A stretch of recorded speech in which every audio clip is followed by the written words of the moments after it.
Henry Brooks sat in the pilot's lounge at Denver Gateway International Airport, his lean but sturdy hands gripping the guest pass hanging on his chest. At 68, he still carried a calm demeanor, his bright brown eyes reflecting wisdom and an unyielding passion for aviation that had never faded. The plastic card, inscribed with Henry Brooks, honorary guest, alongside the SkyWest Airlines logo, was why he was here, awaiting an escort for the 50th anniversary celebration of the Aviation Engineers Association. To Henry, this room wasn't just a waiting area, it was a gateway back to the world he'd devoted his life to, where dreams of the sky once meant everything. Before diving into the story, comment where you're watching from, and don't forget to subscribe so you won't miss the latest stories. Henry muttered, "I'm just waiting for my escort," his low but steady voice rising as he lifted the pass to look at it. Sarah Nguyen,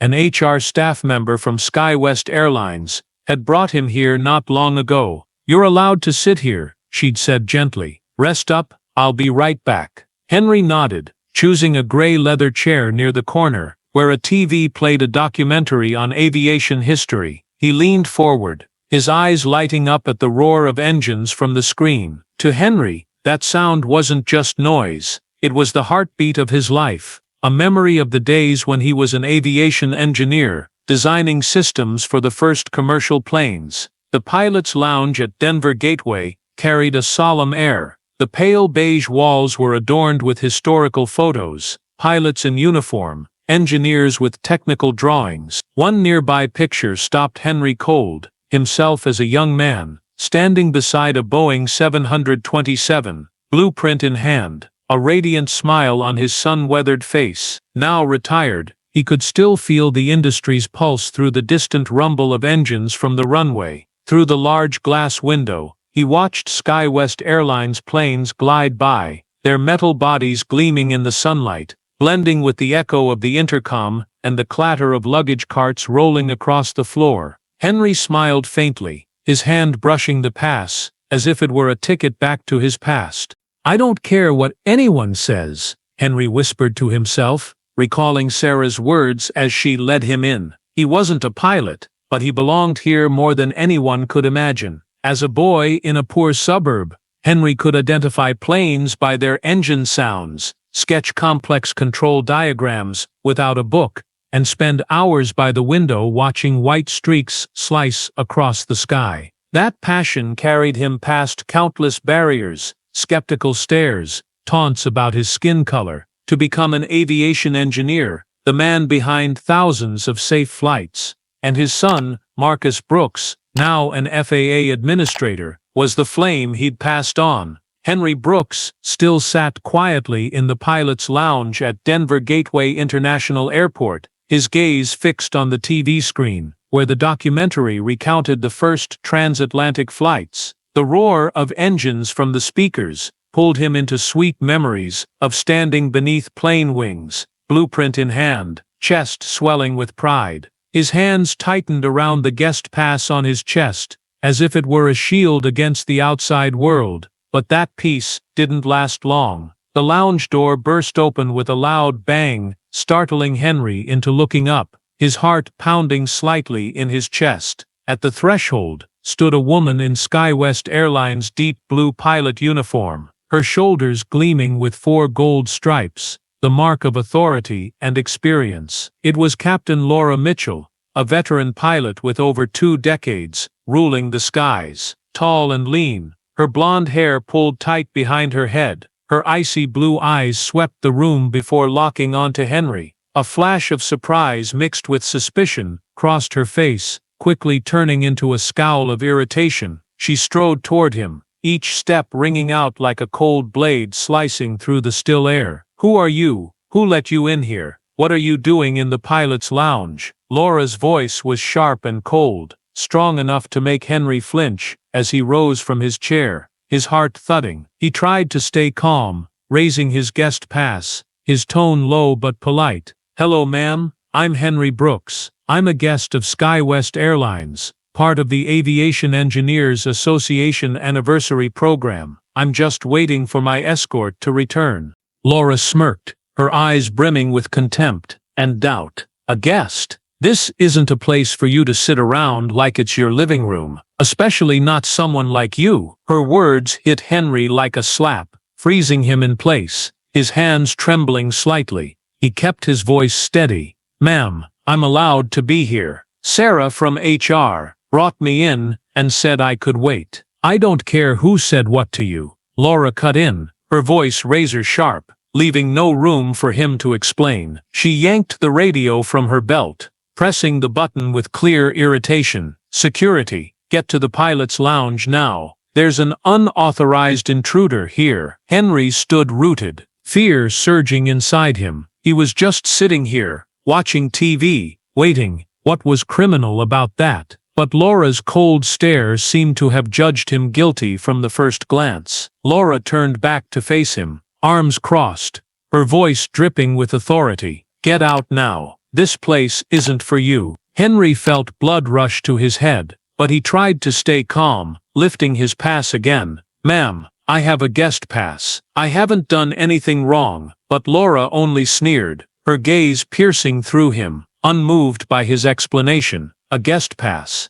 An old man like you coming in here with that? Unbelievable. It's probably fake. Her accusation stunned Henry. He opened his mouth to protest, but before he could speak, Laura stepped forward, yanking the pass from his neck. The strap snapped with a sharp snap, making Henry stumble back, his face paling with shock and fear. Laura flipped the pass over in her hands, glaring at it with anger. Fake. I knew it. Someone like you has no right in this restricted area. This is a serious security breach. Henry stood still, his heart clenching, his body trembling. He hadn't reacted yet when Laura raised her radio again, her voice icy. Security, hurry up. There's an intruder in the pilot's lounge with a fake pass. This is serious. The radio crackled, drawing curious stares from the hallway outside toward the room. Henry felt the world spinning around him, his dream of returning to where he belonged,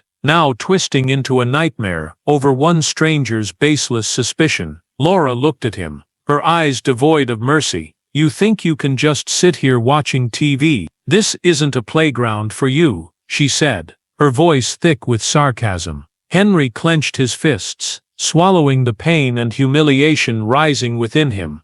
When Laura Mitchell's radio crackled again, cold and sharp, "Security, hurry! This is a serious security threat." Her accusation stabbed into Henry's heart like a knife, making his breath grow heavy. The guest pass, his legitimate ticket here, now lay in Laura's hands, flipped back and forth like a cheap toy. Henry instinctively touched his chest where the strap had been torn off, a hollow, humiliated feeling flooding him. Laura crossed her arms, her icy blue eyes locked onto Henry, without a shred of compassion. "You think I'm stupid? Anyone could fake a pass like this," she said, her voice dripping with mockery, tossing the pass onto the table with a dry clack. Henry opened his mouth to argue, but his throat tightened, words failing him. He wanted to shout that he wasn't an intruder, that he'd been part of this industry, had stood beneath the planes she flew today. But under Laura's scornful glare, all his pride seemed choked. Footsteps echoed hurriedly from the hallway,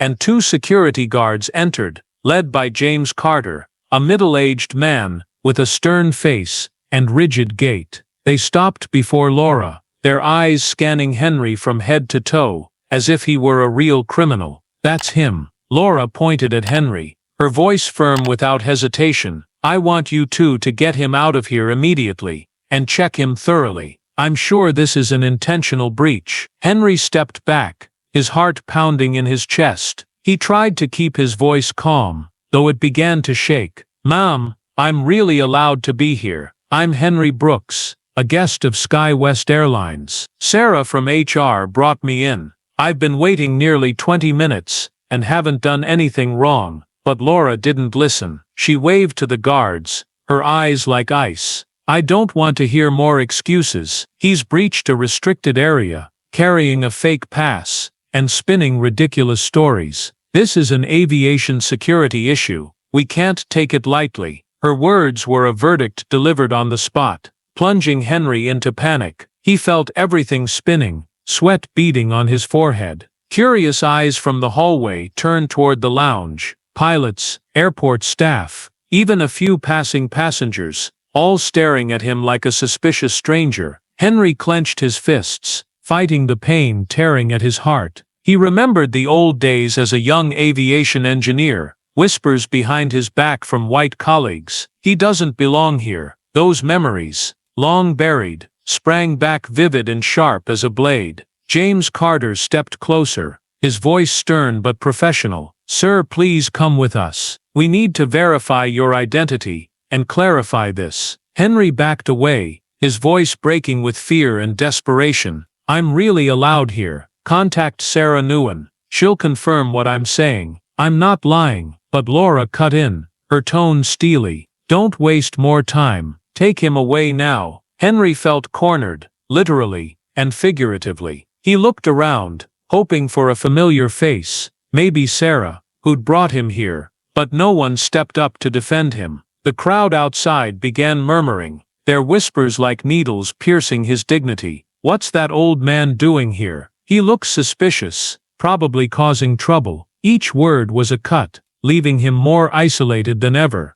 In his panic, Henry's trembling hand reached into his vest pocket, pulling out an old phone. "Let me call my son," he said, his voice urgent, almost pleading. "My son will explain everything." Laura smirked, arms crossed, her tone mocking. "Go ahead, though I'm sure your son won't help much. I'll make sure your whole family, probably the janitors here, gets fired for stirring up trouble at this airport." Her words silenced the room, a heavy, malicious hush. No one dared speak for Henry, though a few winced at Laura's cruelty. Henry stood frozen, his eyes red, but he fought back tears, summoning every ounce of strength to not collapse. His shaking hand dialed Marcus's number, each long ring stretching the pain and hope in his chest. In that lonely moment, he whispered to himself, trying to steady his nerves, "Hold on, Henry. Marcus will come." Suddenly, the heavy footsteps of the two guards echoed on the tile floor, growing closer. James Carter, leading them, approached with a stern face. Laura Mitchell stood a short distance away, arms crossed,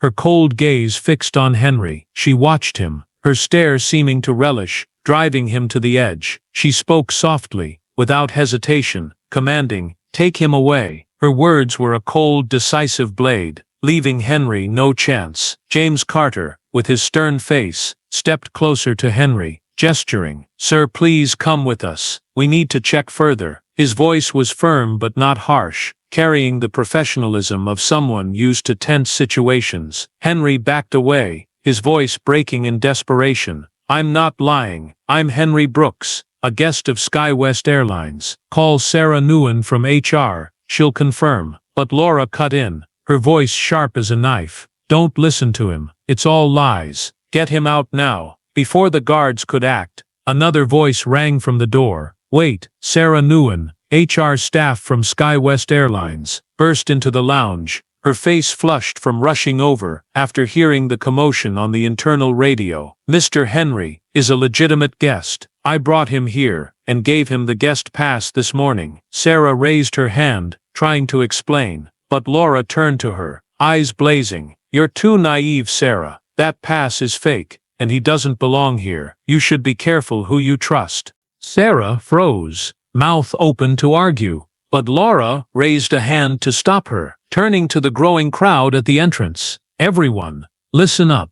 Her voice boomed, powerful and authoritative, drawing the eyes of pilots, airport staff, and curious passengers in the hallway. "We're trained to spot and stop security threats. This is a prime example. An old man with a fake pass, sneaking into the pilot's area, possibly gathering sensitive info or sabotaging aviation assets." Murmurs spread through the crowd like wildfire. "He does look suspicious," a young pilot whispered to a colleague. "Who knows what he's up to?" a ticket agent said, phone in hand, as if to snap a picture. "Probably some lost guy who slipped in," a passenger added, eyes full of doubt. Henry felt each word like a pin, stabbing his pride, choking him in isolation. He looked around, hoping for a sympathetic glance, but found only cold or indifferent faces. Henry gripped his phone, his hand shaking so hard he nearly dropped it. "I'm not an intruder," he said, his voice hoarse with emotion. "I worked in this industry, designed systems for the planes you're flying. I don't deserve this." But his words drowned in the crowd's murmurs and Laura's scoff. "Hilarious," she mocked, her tone dripping with sarcasm. "An old man like you designing planes. I don't buy it. Maybe tell that story somewhere else, not here." James Carter stepped forward, placing a hand on Henry's shoulder, his voice cold. "Sir, if you don't cooperate, we'll consider this resistance. Come with us now." Henry flinched, feeling trapped by an invisible wall. He looked at Laura, eyes red but clinging to his last shred of dignity. "You're making a mistake," he whispered, too soft for anyone but himself to hear. But Laura didn't care. She turned to the crowd, her voice a warning. "Look closely. This is how bad actors slip into sensitive areas. We can't let our guard down, especially when aviation security is top priority. Who's to say he doesn't have worse plans?" Her words fueled the fire. A few pilots shook their heads in annoyance, their glares blaming Henry for wasting their time. Another pulled out a phone, snapping a picture with a chuckle. Henry felt his heart shatter, the pain and injustice weighing on his shoulders like a boulder. He remembered the days of being dismissed by white colleagues, rejected for his skin color. But this was worse. He wasn't just doubted, he was made an enemy before a crowd. The phone kept ringing, unanswered. James Carter, head of security, stood before him, his stern gaze losing patience. "Sir, I've said it, come with us now," he repeated, his tone hard, hand poised as if to pull Henry along. Laura Mitchell stood a few steps away, arms crossed, a smirk on her lips, proclaiming victory. The crowd at the door still buzzed, their suspicious and mocking eyes piercing him like 100 needles. Henry's throat went dry, tears threatening to spill, but he bit them back. He whispered to himself, "Marcus, where are you?" But as James Carter stepped closer, and the other guard raised a hand to grab his shoulder, all hope seemed to fade. The crowd quieted, as if awaiting the humiliating end of this old black man. Laura turned to them, her voice smug. "This is why we can't slack off. One moment of carelessness could lead to unthinkable consequences." Just then, James Carter's radio crackled sharply, breaking the tension. A strong, clear voice came through. "Attention all units. A VIP group is entering the pilot's lounge area. Maintain order and stand by to assist." The room jolted, heads turning toward the door, curiosity piqued. Laura frowned, clearly irked by the interruption. "What VIP shows up right now?" she muttered, annoyed. "I want him out immediately." But the guards hesitated, exchanging uncertain glances. Before Laura could react, the lounge door swung open again, and firm, purposeful footsteps echoed on the tile. Henry looked up, his heart nearly stopping as he recognized the figure approaching. Marcus Brooks, his son, FAA administrator, strode in wearing a sharp black suit, his tall frame radiating undeniable authority. Behind him followed a group in suits, clearly senior FAA officials, their faces stern and resolute. The room fell into absolute silence, as if every breath froze. Marcus rushed to Henry, his eyes flashing with worry and anger at seeing his father in this state. "Dad," he called, his voice warm but thick with emotion. He placed a hand on Henry's shoulder, pulling him from the corner, his gaze gentle yet firm. "Are you okay? I'm here now, don't worry." Henry nodded, tears finally spilling, but this time from relief. He gripped Marcus's hand, safety washing over him like a warm breeze in a storm.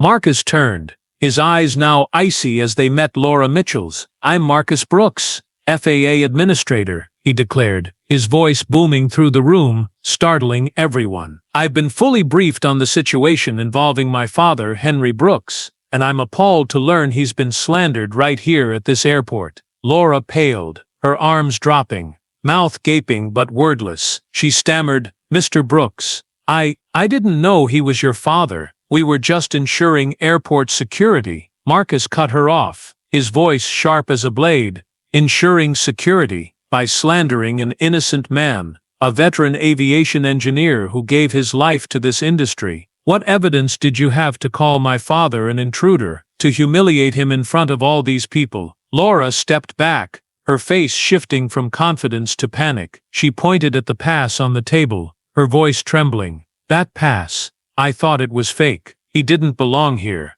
Didn't belong here. Marcus repeated, his tone dropping dangerously. He bent down, picked up the guest pass, and held it up to Laura's face. This is a legitimate pass, issued by SkyWest Airlines. My father is an honorary guest for the Aviation Engineers Association anniversary. Did you verify it, or just judge based on your own bias? Laura bowed her head, unable to meet his gaze, her hands clenching to hide their shaking. The crowd began murmuring again, but now not doubting Henry. Disappointment turned toward Laura. Sarah Nguyen, who'd stood silent in the corner, stepped closer to Marcus, her voice firm. Mr. Brooks, I issued that pass to Mr. Henry this morning. He's completely legitimate. Marcus nodded to her, his eyes grateful, then turned back to Laura. You didn't just humiliate my father, you tarnished the values this industry strives to uphold. The FAA won't tolerate this. Henry Brooks stood beside his son Marcus Brooks,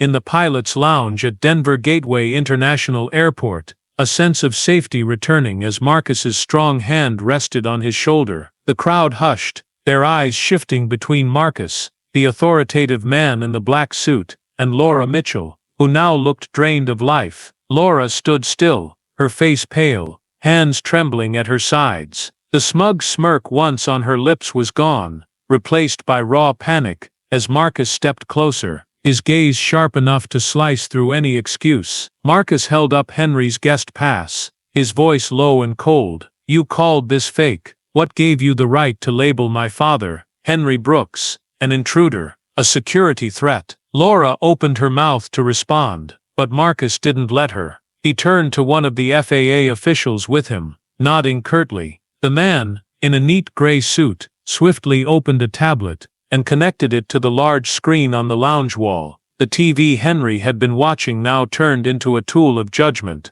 Play the footage, Marcus ordered, his voice unwavering. Security camera images flashed clearly on the screen. Sarah Nguyen, leading Henry into the pilot's lounge that morning. She smiled, handed him the guest pass, pointed to a seat, and said, "Rest here, we'll be right back." Then she left, leaving Henry sitting quietly, eyes on the TV, never leaving his chair or doing anything suspicious. The video rolled on until Laura entered, her voice blaring through the speakers. "Who are you? Who let you in here?" The room erupted in murmurs as the video ended. The crowd, once doubting Henry, now turned to Laura with looks of disappointment and irritation. Marcus stepped closer to her, his voice low but powerful. "Seen enough, Captain Mitchell. My father was legally allowed here. So what made you call security, publicly humiliate him like this?" Laura bowed her head, her voice shaky.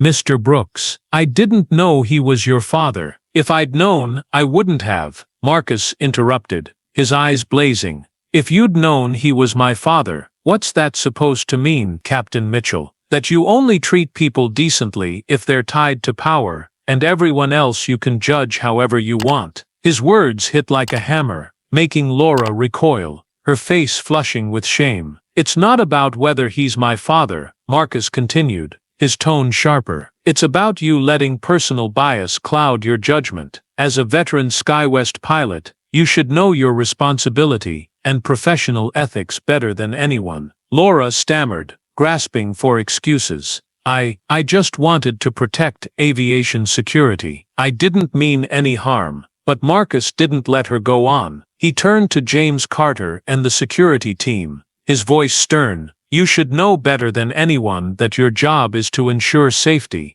not follow baseless demands rooted in bias. Holding an innocent man here and treating him like a criminal is unacceptable. I demand you stop this immediately and restore my father's respect." James Carter bowed his head, clearly ashamed for acting without proper checks. He stepped toward Henry, his voice soft but sincere. "We're sorry about this, Mr. Brooks. Please forgive our mistake." Henry nodded lightly, saying nothing, but his eyes shone with the forgiveness Marcus had inherited from him since childhood. He stood straighter, his dignity returning as his son took control. Marcus turned back to Laura, his voice low but commanding. "The FAA won't let this slide easily. I'm ordering a full investigation into your actions today, how you handled security, and your treatment of my father. We need to get to the bottom of this." He turned to the FAA officials, commanding, "Start now. I want all of Captain Mitchell's records reviewed, from SkyWest and the FAA system. This isn't just personal, it's an industry issue."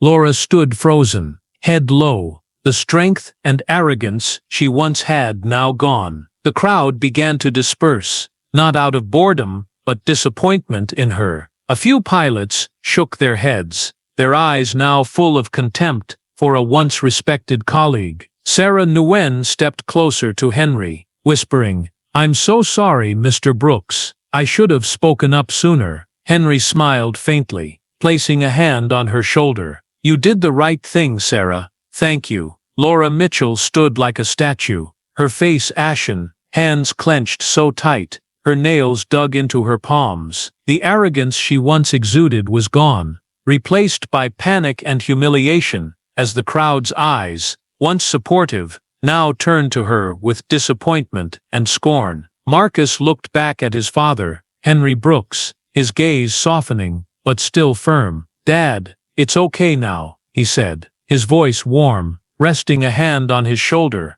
as if to affirm the nightmare was over. Laura opened her mouth, trying to salvage the situation, but Marcus raised a hand to stop her. "Captain Mitchell," he said, his voice low but cutting, "you've crossed a line. The FAA and SkyWest Airlines will fully investigate your behavior today. Your pilot privileges are suspended immediately until the final results are in." His words were a sentence, making Laura step back, her eyes wide with panic. "But, Mr. Brooks, I was just doing my job," she stammered, her voice trembling. "Doing your job," Marcus repeated, his eyes flashing. "Your job is to protect security, not humiliate the innocent based on personal bias. My father isn't just a legitimate guest. He's an aviation engineer who spent his life keeping flights like yours safe. You owe him an apology." Laura bowed her head, lips pressed tight, but no apology came. She knew anything she said now would be meaningless against the exposed truth. James Carter,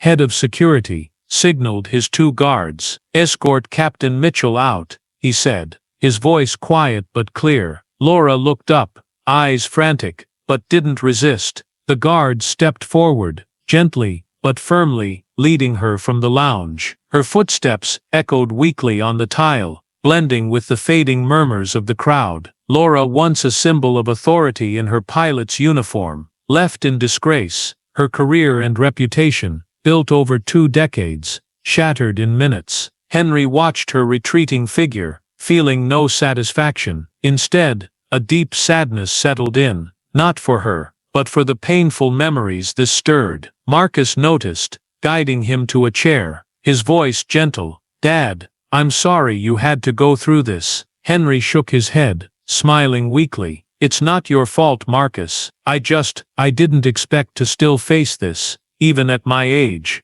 Before Marcus could reply, another voice spoke from the corner. Captain Daniel Evans, a veteran black pilot with SkyWest Airlines, approached Henry. Tall, with salt and pepper hair, and a warm smile, he said, "Mr. Brooks, I've heard of your contributions for years. Today was unfortunate, but I'd like to invite you to tour the cockpit of the Boeing 737. I'm flying this afternoon. It'd be my honor." Henry looked up, his eyes lighting up for the first time since the ordeal began. "Thank you, Captain Evans," he replied, his voice thick with emotion. "I'd love to step into a cockpit again, even just once." Daniel nodded, then turned to Marcus. "Mr. Brooks, you're lucky to have a father like Henry." Marcus smiled, resting a hand on his father's shoulder. "I know, Captain. I've always been proud of him." Henry looked at his son, his heart swelling with warmth. He recalled Marcus as a boy, sitting by him, listening to tales of plane engines, eyes wide with wonder. Now, That boy had become a man who stood up for him against the world. The crowd had fully dispersed, leaving the lounge in rare silence. Sarah Nguyen approached, bowing her head to Henry again. "I'm so sorry I couldn't stop this sooner," she said, her voice choked. Henry placed a hand on her shoulder, smiling. "You did the right thing, Sarah. Don't blame yourself." Sarah nodded, her eyes red but a faint smile breaking through. Marcus sat beside his father, his voice low but determined. "I won't let this happen again, Dad. The FAA will change how we see and treat people in this industry." Henry nodded, his eyes shining with trust. "I believe in you, Marcus. You've always made me proud." Henry Brooks stood before the large glass window of the pilot's lounge at Denver Gateway International Airport, his eyes following a SkyWest Airlines plane taking off,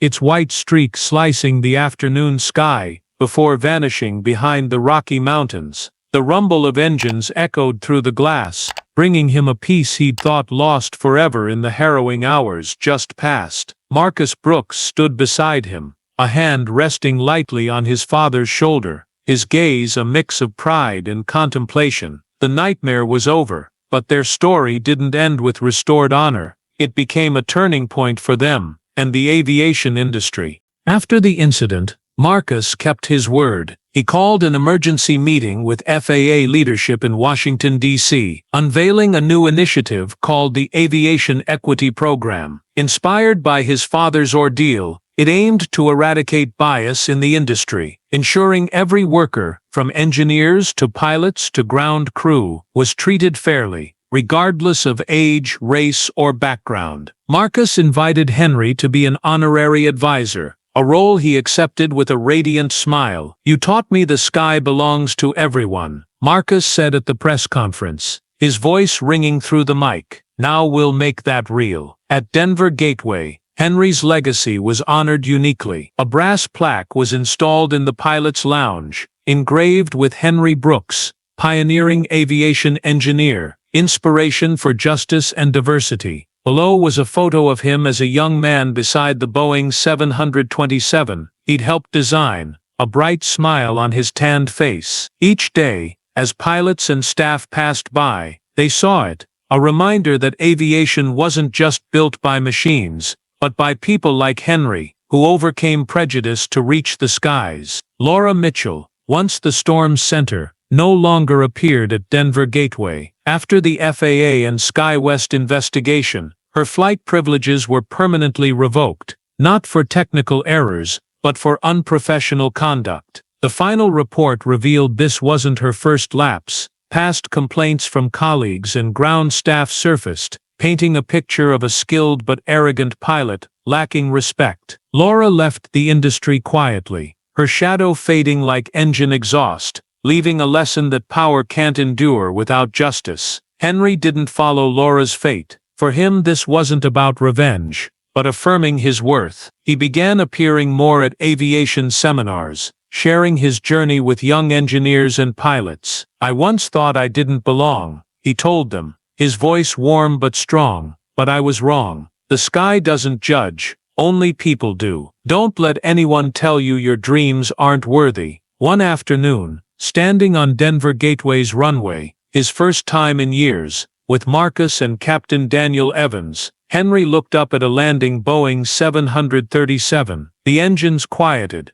and he smiled, feeling like he was back at his career's start. Marcus stood beside him, eyes bright with faith. "I'll carry on your work, Dad," he said firmly. "This industry will change for you and everyone like you." Henry nodded, silent, just watching the plane ahead. The story of Henry and Marcus Brooks at Denver Gateway reflects a sobering reality in today's America. Racial and age bias persist, even in professional fields like aviation. Laura Mitchell's suspicion of Henry, just for being an older black man despite a valid pass, echoes real-life discrimination, from unwarranted police scrutiny to workplace inequity. Marcus's arrival, an FAA administrator using his authority to expose the truth via security footage, highlights the power of family unity and the importance of technology and data in fighting injustice. The plaque honoring Henry and Marcus's aviation equity program mirrors societal reform efforts, akin to movements like Black Lives Matter or DEI, diversity, equity, inclusion policies in businesses. The lesson here isn't just enduring bias, but acting to change it. Americans today can learn from Henry, holding on to dignity despite humiliation, to maintain self-respect and seek support from family or community, as he did with Marcus. From Marcus, we see the need to leverage position and resources, like footage, FAA authority to protect loved ones and push for justice, not silence. Finally, Laura's downfall warns that bias doesn't just harm others, it destroys oneself. Listen, verify before judging, and stand for what's right. That's how each American can build a fairer society, as Henry and Marcus did at Denver Gateway.